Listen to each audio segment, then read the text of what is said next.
Praise the lord. నేటి వాగ్దానము.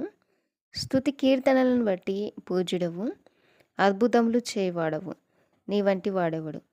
నిర్గమాకాండము 15వ అధ్యాయము 11వ వచనము. సూర్యోదయం మొదలుకొని సూర్యాస్తమయం వరకు యెహోవా నామము స్తుతినొందదగినది.